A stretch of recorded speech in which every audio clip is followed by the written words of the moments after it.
Danielle Alvarez is here, senior advisor at the RNC, to talk about that big, beautiful bill. Hi, Danielle. Good morning. It's great to be on with you. Yeah, it's great to have you. So, the big, beautiful bill is quite beautiful. It was a little bulgy and bulky when it went to the Senate. They kind of said, yet to a few of the things on it because New York and Pennsylvania were greedy. But now it's back to the House. How are we doing with it now?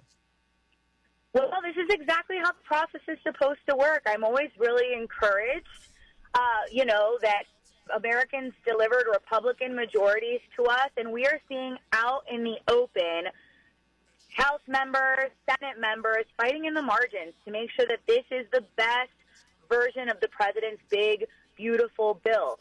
The one thing I'll say that I found very telling was Susie Wiles, the president's chief of staff, who everyone knows and loves. She's an incredible person, but she's very behind the scenes.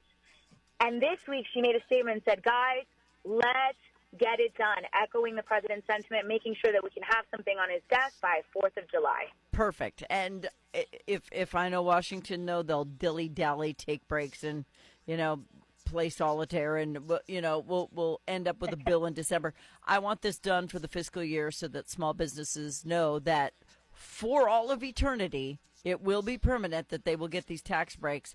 But a lot of the other stuff in there, Danielle, this is what people are talking about. So I want to relay it to you and see what you say.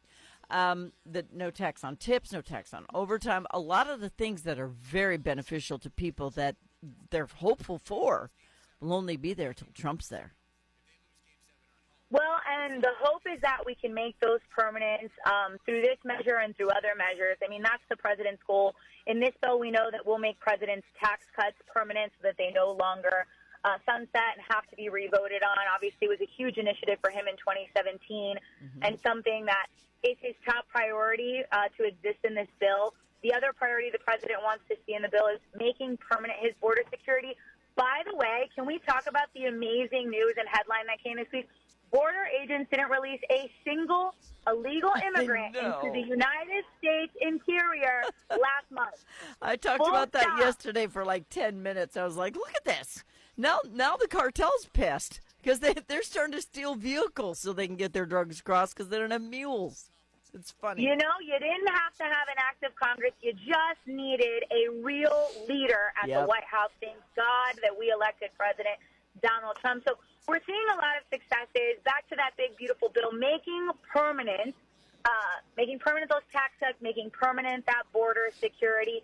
And that's not it. President Trump continues to pull levers to deliver on his campaign promises. Yeah. And you know how much I love Trump. The fact that he's never come on my show just breaks my heart.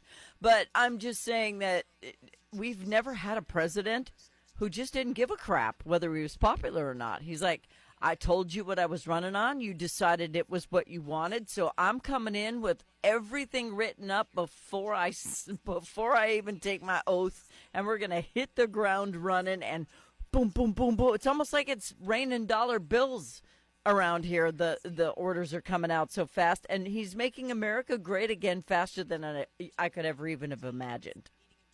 Well, and what a crazy concept. I was actually in the West Wing with a colleague that I worked with on the campaign, and we were just reminiscing. He said to me, Danielle, what a novel concept that everything that the president has accomplished in his first month in office is something that we campaigned on. He hasn't deviated. He's delivering on promise after promise, and I think it's so, it's so confusing for Democrats. Who then have no idea how to counter message, how to push back what their message, what their leadership is going to do. So they end up just fighting on issues that are hugely popular with the American people, again, securing the border, the conversation on tariffs, supporting law enforcement, peace and strength. I mean, they just have no idea what to do because, again, what a crazy concept.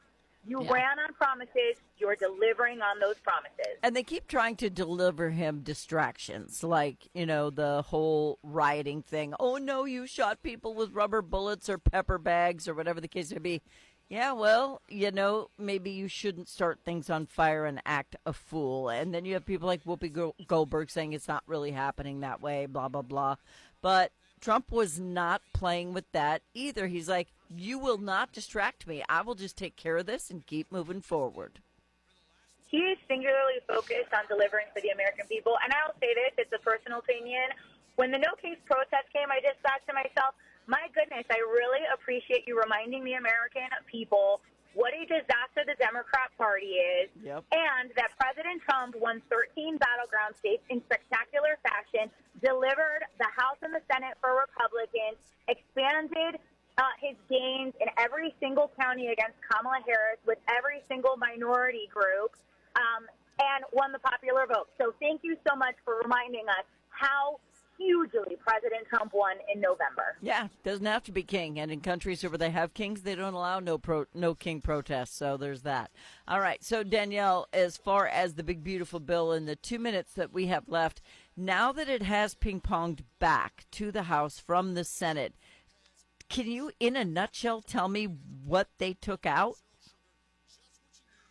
Well, they fought again on those brief margins. I know that the Senate really wanted to shrink spending, and also that's the priority of the president. My understanding, having talked to members of both chambers, is that as the Senate kicked it back to the House, they were having conversations to make sure that it was something that the House would find palatable, could easily pass. So my hope is that we get this done quickly. You know, I really hope we don't go into August recess without a bill. We've got to get this done, as you said, for businesses, for families, for workers across the country.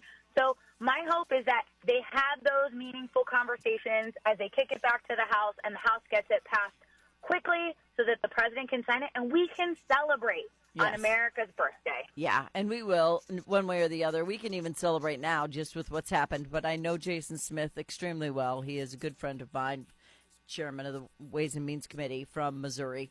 And he is quite confident that the House will take it seriously and vote it through with the changes that have been made, because they were not that enormous.